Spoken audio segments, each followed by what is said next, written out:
To the news, my name is Mwale. The headlines: Ndola City Council shuts down illegal drinking place.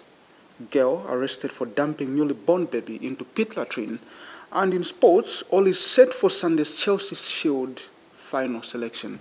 And now the news in detail. The Ndola City Council has shut down a famous illegal drinking place in Chifugo Township. Residents claim the Shabin has been a nuisance and is known for uncontrolled music and trading hours. The council, led by Mayor Amon Senga and Town Clerk Wisdom Mwale, together with Chifu Member of Parliament Frank Ngambi and other council officials, raided the Shabin on Saturday morning. And Mr. Ngambi says it is disappointing that Shabins open as early as 06 hours, an act that is damaging to the moral fiber of society. Famous Shabin along Fule Road in Chifugo Township has been closed after a raid by the Ndola City Council.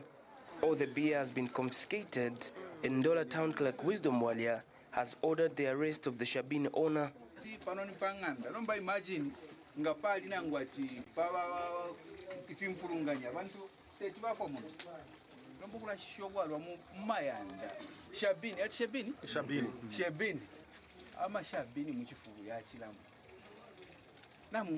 This is before 10 hours. Number wakabombachi. Mayo. So to send the fuel we Chifugo Member of Parliament Frank Ngambi supported the council's decision to close the drinking place. I've been getting complaints from the residents of Chifugo constituency. And in fact, this particular one, I got that information when I was in Lusaka, that they are opening as early as 06. And this is damaging the moral fiber of our children. And as you can see from outside, the people who are here are teenagers who are drunk already as early as 07. So I think it's important that we need to put political issues aside and begin to promote and see how best we can maintain the future generation. One of the pupils living in the area complained that the Shabin has been a nuisance. I wanted to make a complaint that the people who drink alcohol here make a lot of noise when I'm trying to study. My studies have been going back because I can't study when they're making a lot of noise. Patrons that were found in the yard cited lack of employment as the reason for frequenting the illegal drinking place. But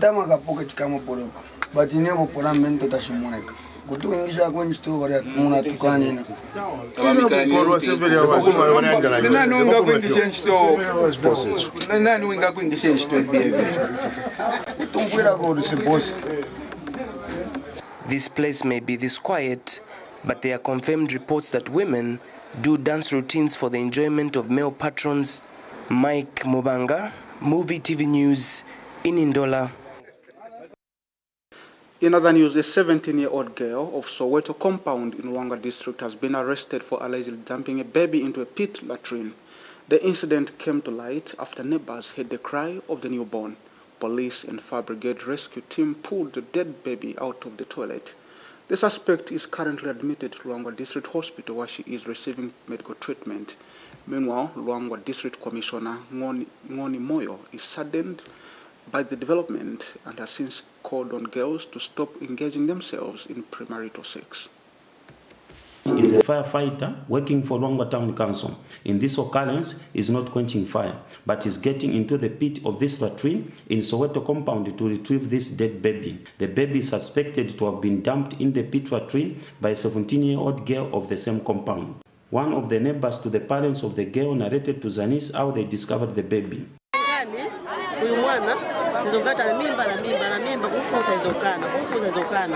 So lero 5 ngajabe mafoni tabe zake ndio wamuza mzako sinimvela bwana mala sinimvela mvela maninga utulula na maninga utulula wao na muzaka enda kona flaji labwela pesa jini wako kwa mwana wapaka mwana wake abwa acho kwa pesa boza mwana mtoilet na uponya mwana mtoilet. And the district commissioner DC for Luangwa, Mr. Ngoni Moyo, says the district administration is saddened by the development. Mr. Moyo has since advised young girls in the district not to engage themselves in premarital sex. The DC was speaking in a telephone interview with Zanis. Very sad and very unfortunate for the life which has been lost. you know, life is very important. And this girl, you know, as government, we are fighting teenage pregnancies. And always people have been told that there are complications when young girls begin to give birth. So it is important that they observe what government is saying so that they can wait for the right time. The girl has since been arrested by Luangwa police. She's currently at Luangwa District Hospital where she's receiving treatment. The girl has, however, denied dumping the baby. She told Zanis that she accidentally delivered the baby into the pit latrine while answering the call of nature.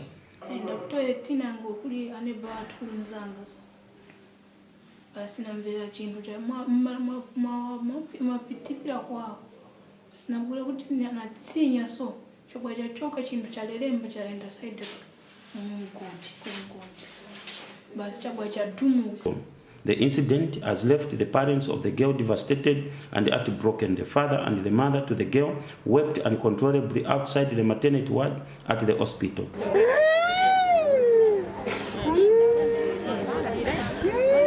Reporting for Zanis, I am Max Minus in Salani in Luangwa District.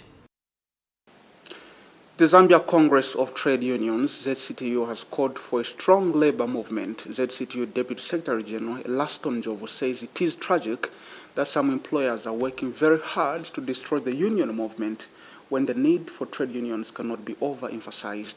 He cited management at the Road Transport and Safety Agency RATSA to appreciate the role of the union in maintaining harmonious industrial relations at work.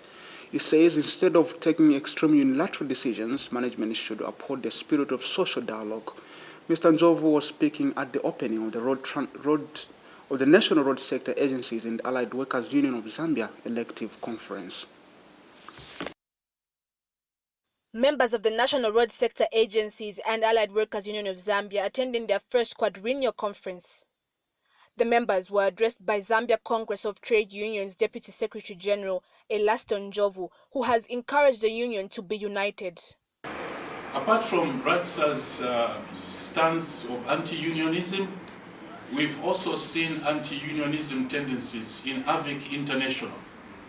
We would like again to appeal to the government to take sides with employees when they cry out.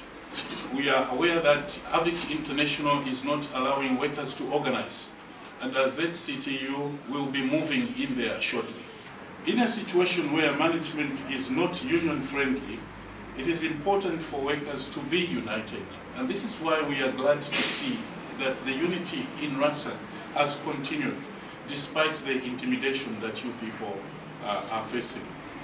In a country like Zambia, where there are labor laws which must be respected, we have cried and we've called upon the Ministry of Labor with very little reaction or response from their side. And we want to call upon that ministry, which is our line ministry, to take interest in the cries of workers. A lot of workers are crying in the country. Mr. Njovu has warned companies to respect the labor laws. A country where laws are not being respected by the authorities, by people in authority. Our laws are not weak. Our labor laws are strong. Our labor laws are very good. They are excellent. It's the people, the managers, sometimes government officials, sometimes those in parastatals who've been entrusted by the Republican president to run those organizations who are disrespectful of labor laws. And when employees cry out, you know, the thing is they are chucked out. RATSA management is taking this country like 2,000 years back, when there was a lot of worker oppression. Again, it's our appeal to the Republican president to recognize that certain people that they've put in positions of authority are actually denting his name. The warning comes in the wake of several companies reportedly flouting labor laws. For Movie TV News, I'm Chilongo, Virginia. A small-scale farmer says the 5-kwacha increase on the price of a 50 kg bag of maize is a mockery to farmers. Chibote Farmers Cooperative Society Executive Director Leah Mitala says the low maize price does not inspire farmers at all. And Ms. Mitawa has asked researchers to help introduce other modalities of growing maize, unlike the culture of using expensive chemicals. The setting of a low purchasing price for 50 kg bag of white maize by the Food Reserve Agency has continued to egg farmers. On Thursday, 26 July, the Food Reserve Agency increased the purchasing price of a 50 kg bag of white maize from 65 kwacha to 70 kwacha. This was after President Edgar Lungu ordered the agency to consider revising the price of maize as a 65 kwacha, which was earlier proposed by the agency, was killing farmers. But the 5 kwacha increment does not excite Chubote Farmers Cooperative Society Executive Director Leah Mitaba, who has described the revised price as a joke. I think as small-scale farmers, we've actually received the price increase as the joke that we always take it for, because if you look at the cost of producing a hectare, and I don't get it how the technocrats in the Ministry of Agriculture failed to calculate this. In layman's terms, you need about 8 bags of fertilizer on that 1 hectare of maize. That will cost you, even if we put a bag of fertilizer at 260, you need something like 2,000 to 80,000 kwacha. On top of that, you still need your seed, which will cost you at about 1,500 kwacha for the hectare. So when you look at it, roughly, for you to produce a hectare of maize, you require 4,000 kwacha. So if we take it that that hectare gives you 40 bags of maize at 70 kwacha, a farmer doesn't break even, because then what you take out is 2,800 kwacha. Of course, this is missed out because for time immemorial, we've been relying on the fertilizer support system. But even without fertilizer support system, you find that you still record a 300 kwacha loss. So for me, I think it's a joke. Maize is not making any sense anymore. The peasant farmer says the purchasing price is a disadvantage to women engaged in the farming sector. Being a woman, I would speak from a gender perspective. Most of the small-scale farmers are female. So it means that basically the most vulnerable that our 6th National Development Plan is targeting to help are the ones that are being ripped off. Because it's the women that are in majority, it's the youths that are in majority as well. So those poorest people, poorest categories of, of the Zambian population that the government is trying to help is getting a raw deal. She adds that farmers who survive on maize need to revert to conservation farming in order to reduce on the cost of production. The government is promoting a system that is high import. It means we're depleting the soils, we're taking away from the soil instead of helping the soils regenerate. And when you look at our agricultural policies, and then you also look at our environmental policies, we talk about, responding to climate change issues. Just the fact that the government gives us, encourages the use of fertilizer as well as chemicals, we're going against our own policies in terms of. Growing up, I used to visit my grandparents in the village, and what they practiced was some sort of conservation farming, because there was less use of fertilizers.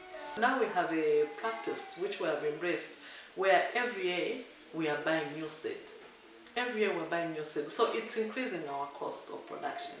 The government needs to promote the utilization of local seed, which can be kept for generations to come, which can be shared in the community.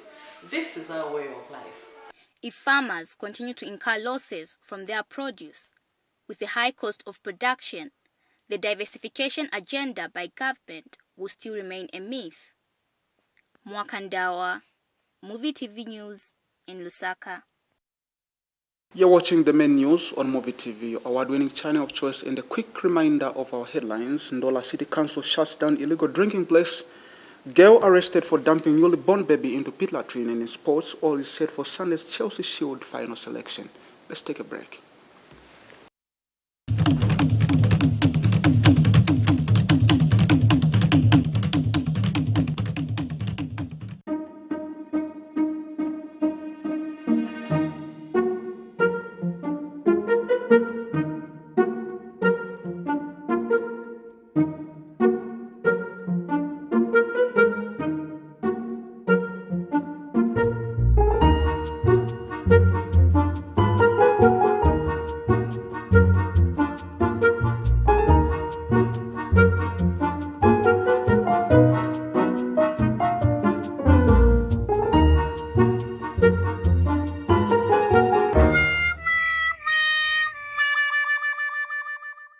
Thirsty Juices, a family of flavors.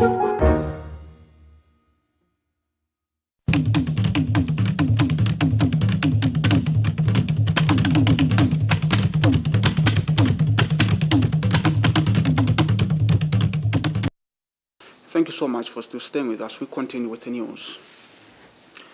The ruling PF says it is ready to participate in the much anticipated national political dialogue. PF Secretary General Davis Mwale says the PF and the opposition UPND have narrowed somewhat differences among them in the Public Order Act. Mr. Mwale says both parties have agreed that the dialogue process must be spearheaded by the church. Inform the nation about the anticipated dialogue that we expect to hold with other political parties.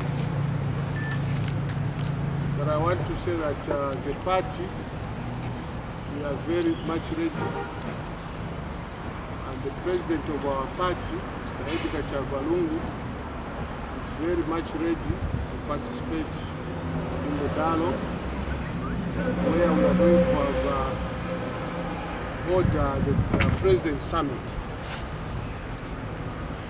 But I want to say that as at today, that I think our differences are being narrowed with our colleagues at the UPND. I think we are moving together at the same pace. Not only that, I want also to thank our National Youth Chairman, Honorable Stephen Kampiongo, and his team at the UPND. And all of us together with UPND, we had resolved that this process has to come. We will have to hold this dialogue. And this process must be chaired by the church, but facilitated by ZCI. I think all the political parties have agreed. And that's the more reason I'm saying that our differences are being narrowed, because we are able to move together. And we expect when presidents meet, there are issues that we are going to discuss. One of the issues, some of the issues that we have agreed in Siavonga were that we have to discuss the issue of public order, the electoral reforms, the constitutional amendment, and the other issues that are affecting all the political parties, not only the opposition, including us as PF, which is the government. We have issues. That's the more reason the Minister of Justice has been talking about us amending the Constitution. We have seen that there are some ambiguities in the Constitution, which we'll have to correct. In other news, Bishop John Mambo says the voter apathy in last Thursday's by-election signals the public's loss of confidence in the electoral system. He says it is a wake-up call for the Electoral Commission of Zambia and other stakeholders to educate the people on the need to participate in the electoral process. The clergy says it is sad that politicians have not honored their promises in the past, hence the electorate see no need to vote. It's a wake-up call. You know, you cannot fool people for long. And we are known as a docile country. But what has demonstrated, after a lot of money, which His Excellency has acknowledged that a lot of money was spent in this election, there are few that took those monies that went to vote. As a result, the outcome was even known before. Because now we are talking about election of money, you are talking about election of false promises and all that couldn't work. But for the Electoral Commission of Zambia, it means there's a lot of work. For civil society also, there's a lot of work. The moment the citizens loses, their rights to go and vote, you just lose interest, you must know you're in big trouble. Because whether you say you have a majority government, at the end of the day, it becomes minority in the sense that, to start with, nobody voted for that person. It's just those who did not have, had time to just go and vote. So this is not what we are looking for as a country. We are seeing in Zambia that election has become a source of employment. So everyone that has won these elections today, it's a great joy because they have given a job. The Lusaka High Court has dismissed the injunction granted to E-Level of Portugal, which restrained the Millennium Challenge account Zambia from demanding performance guarantees, advances, and security. This is in a matter where E-Level has sued Millennium Challenge to court for the termination of 2 contracts for failure to meet contractual obligations and not being compliant with labor laws. Justice Irene Mbewe says the application for interim injunction lacks merit, as the relief being sought by E-Level cannot be entered against the state because Millennium Challenge is implementing the project on behalf of government.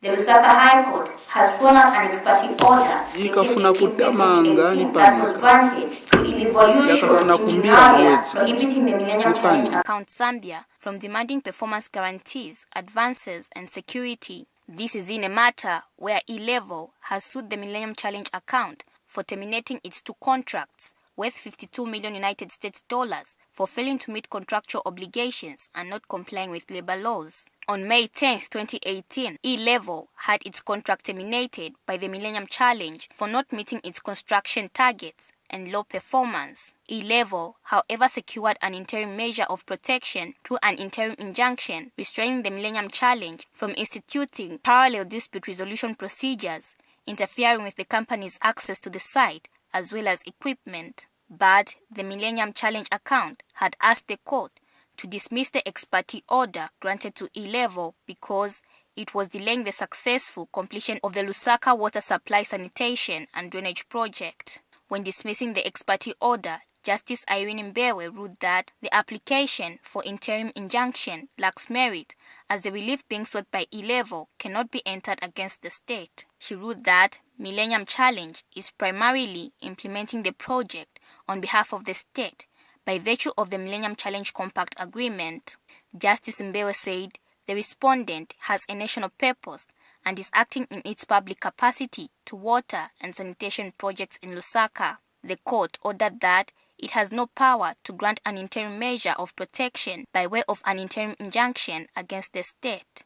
She further concluded that Millennium Challenge account should be treated as a government entity entitled to protection under the State Proceedings Act, Cap 17 of the laws of Zambia and the Millennium Challenge Compact Act No. 6 of 2013. The matter comes up on 30th July for interpretation of the ruling. Mwakandawa, Movie TV News in Lusaka. Now, Minister of Housing and Infrastructure Development Ronald Chilotela has advised chiefs in the country to value traditional ceremonies. The minister says if developed traditional ceremonies can promote national unity as well as attract tourists. Meanwhile, Kulamba Traditional Ceremony Chairperson retired Brigadier General Herbert Piri has implored Zambians to embrace traditional ceremonies as a way to foster peace. The duo was speaking during this year's Kulamba fundraising dinner dance. The Kulamba traditional ceremony of the Chewa speaking people is celebrated towards the end of August each year. Housing, Infrastructure and Development Ronald Chilotela has implored the chiefs in the country to consider traditional ceremonies as part of national development. The minister has also called on society to embrace traditional ceremonies as they are used to unite different people and tribes. He also noted that once enhanced, traditional ceremonies can be used to foster tourism, peace and national development. As you may be aware, traditional ceremonies play a very important role in fostering unity in Zambia. Traditional ceremonies are also a critical, important component in the development of tourism sector in Zambia, which is mainly focused on the waterfalls and our national parks. Because of the large numbers and the diversity of our ethnic groups, traditional ceremonies can be a very significant avenue for the growth of our tourism in Zambia. The minister was speaking at this year's Kulamba Traditional Ceremony fundraising dinner.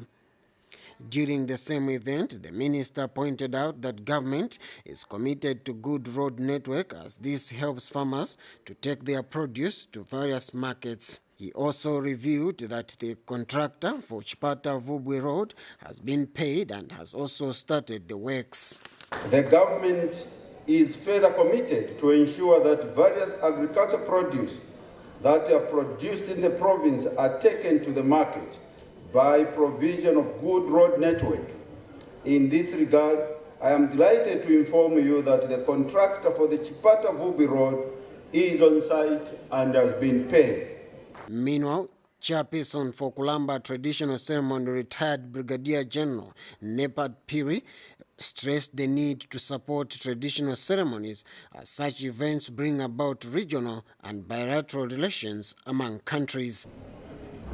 The Kulamba Traditional Ceremony, therefore, is not only an important cultural event with a very rich historical background, but is also aimed at fostering and enhancing unity, peace, brotherhood, and good neighborliness among the three countries and the peoples from these countries that I've mentioned.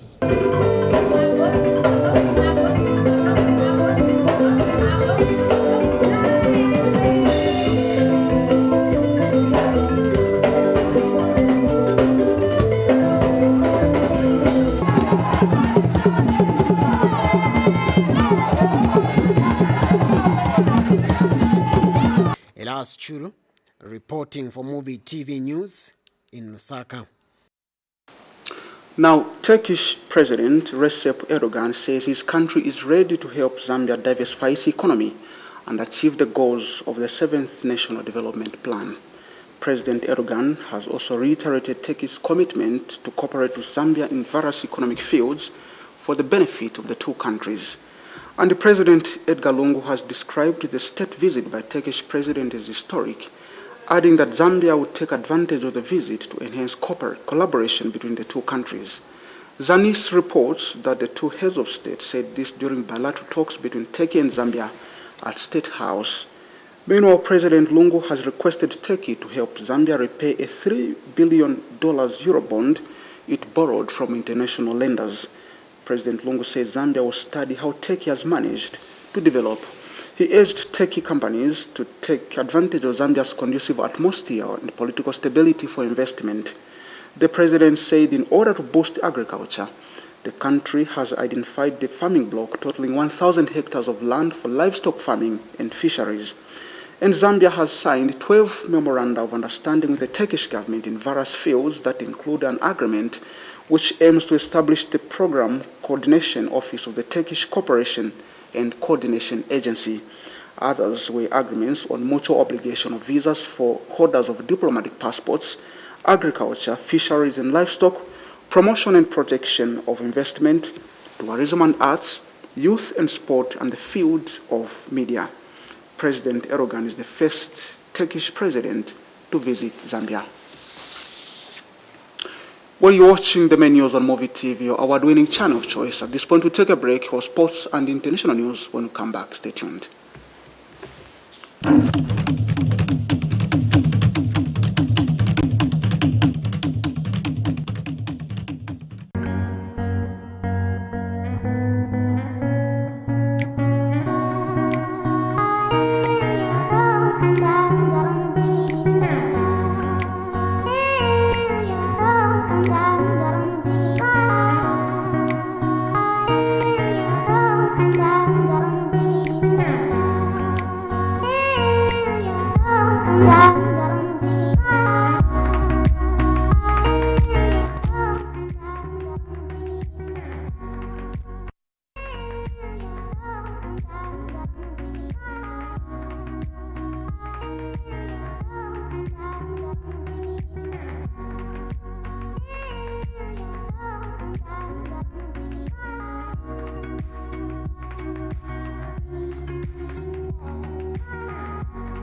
We are so grateful you're still watching Movie TV, your award-winning channel of choice. And now in sports, all is set for the final selection of one player that will take part in the Chelsea Shield, be a champion.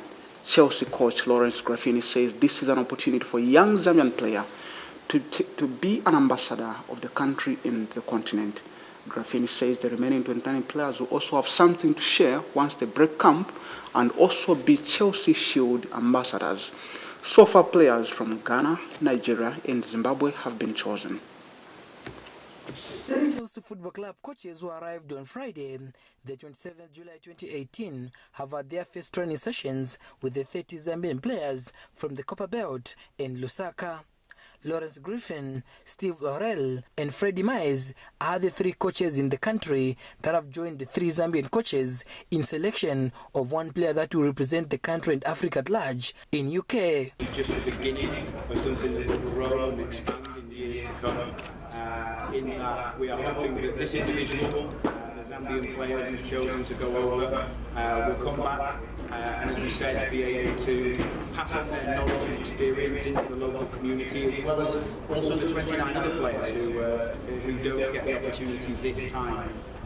Because this will be a programme that grows and develops and supports further areas of the football community and Zambia as a whole in future. Here we're looking to develop African football on the whole, especially in Zambia, and yeah, really happy. Very happy. We've had a brief look at the players and see how strong they are. They're very talented. We've heard great things about them. So yeah, we're very excited to get started. Chintu Kampamba, who has been part of the local coaches that selected the 30 players currently in camp, hopes such initiatives will help in developing grassroots soccer. Having the knowledge that they've gotten from the local coaches and what they're going to get from the Chelsea coaches who just come in. So I just hope that the players are going to have an amazing experience with the coaches who just come in, and it's going to change their lives. For the future and for themselves. They can do more of this, to develop our football, because we need it from the grassroots. And I think this is one of the amazing projects that has started, which has come up, which has only focused on the amateur players, which everyone, most of companies have neglected, haven't looked into that aspect. But this, I think it's given the platform for these boys to just have the experience, for them to be together, to understand, to know one another. I think for me, it's a very big plus. Proud moment that we are going to see a Zambian participating and training with the Chelsea legends at Cobham. So a really, really fantastic opportunity for us in that space. Players themselves who have made it thus far, the 30 players, I wish you well for today. This is such an amazing opportunity. This is a moment of a lifetime. And so even though just one will be selected to go to Chelsea and to the UK, I hope that all of you will find this a rich experience, one that's rewarding, and that one that you will draw on for the rest of your life in terms of your spirit and your endeavor as a... Out of these 30 players, only one player will be selected to represent the country and Africa at large in UK. Bright Tembo, Movie TV Sports in Lusaka. And now in international news, an Egyptian court has sentenced 75 people to death for their role in the violence that erupted after President Mohamed Morsi's removal in 2013. The group, including leaders of the banned Muslim Brotherhood, are part of the mass trial of more than 700 people. Rights group Amnesty International has called the trial grossly unfair and a violation of Egypt's constitution. Their cases will now be referred to the Grand Mufti, who must be consulted whenever a death sentence is applied. But while Egyptian law requires the opinion of the Grand Mufti, the country's highest Islamic legal authority, it is non-binding, although rarely ignored. And finally, Pope Francis has accepted the resignation of the prominent U.S. cardinal accused of sexually assaulting a teenager nearly 50 years ago. The Vatican says Theodore McCarrick, aged 88, a former Archbishop of Washington, must also carry out atonement and prayer pending a trial. Last month, U.S. church officials said the allegations were credible. The Cardinal says he has absolutely no recollection of the alleged abuse. Mr. McCain was one of the most prominent U.S. cardinals and is one of the highest profile Catholic leaders to face abuse claims. His resignation from the cardinalate is the first since 1927, when Father Louis Bilot resigned because of political tension with the Holy See. Well, that story brings us to the end of the news, but before we go, let's take a look at the headlines. Ndola City Council shuts down illegal drinking place. Girl arrested for dumping newly born baby into pit latrine. And in sports, all is set for Sunday's Chelsea Shield final selection. That's what we could package for you at this hour. Thank you so much for watching. My name is Bruce Mwale. Good evening.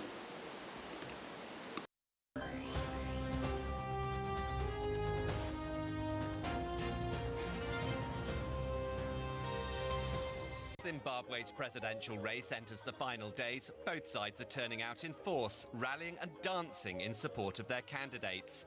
For ZANU-PF, the fancy footwork is all for this man. Emerson Dambudzo Mnangagwa was once Mugabe's right-hand man, with the ominous nickname of the Crocodile. He took over when Mugabe was forced to resign, but has enthusiastic backers from his supporters who call him ED.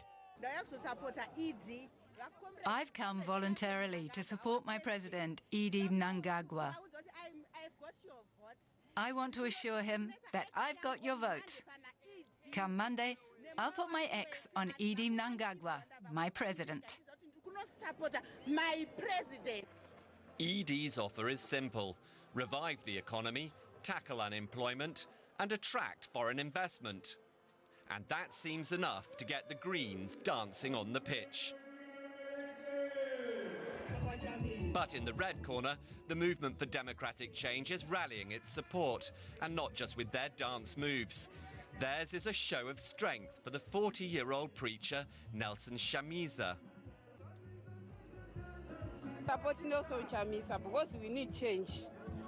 We have suffered enough. Here in Zimbabwe, we don't have cash, we are buying cash. Plus we are hungry, we don't have food. Children are not going to school because of money.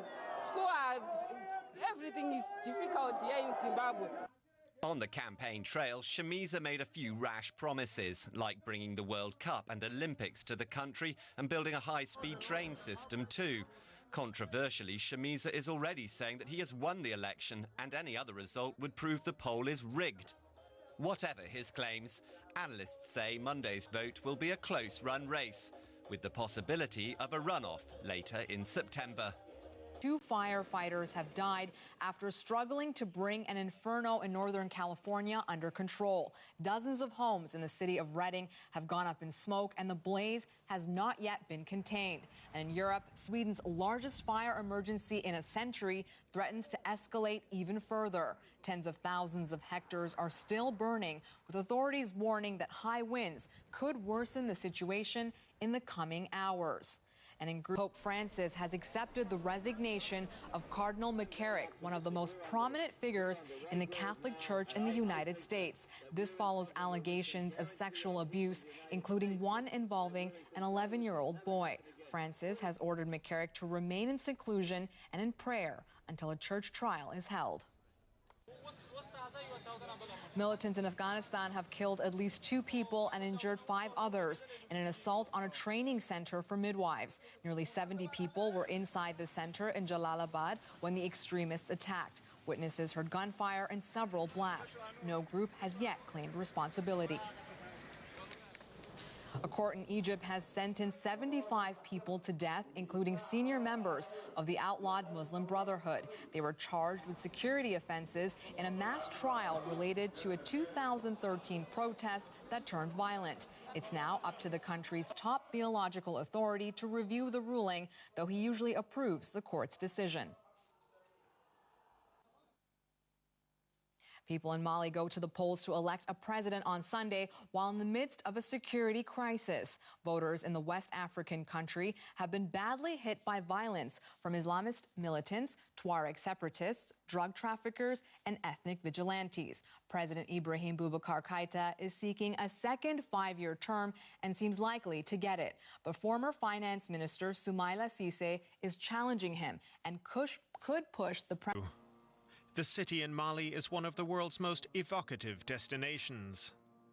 But in 2012, Islamist rebels captured the city and subjected it to months of brutality. Government troops drove them out the next year. But today, security across the north and center of the country is precarious. The government has been unable to assert full control. The Islamists are on the rise again, and that has organizers of Sunday's election worried. We hope the next president will finally bring peace so that we can start to develop the city again. Without peace, there is no development. In April, the airport terminal was severely damaged in an assault that left one UN soldier dead. The UN's peacekeeping mission in Mali has long been regarded as its most dangerous. About 1,000 German soldiers take part. They're tasked with monitoring the fragile peace treaty of 2015. We have that trait that we cannot go outside the Timbuktu city, that we normally used to conduct the regular short-range patrol inside the Timbuktu city. But we'll usually go to outside. We need that post protection. It's the young people of Timbuktu who are among the hardest hit. Ali Niali used to work as a tour guide, but now has a hard time making money. The tourists simply aren't coming, and he says the world has abandoned his city. Timbuktu is a desert, you're still living in the middle of the desert. There's no enough thing where you can share. Even making a route of Timbuktu from here to Mopti, you can do it. If not, it's 24 hours to do it. People here hope a fair election and a result that people accept will give Timbuktu the stability it desperately needs.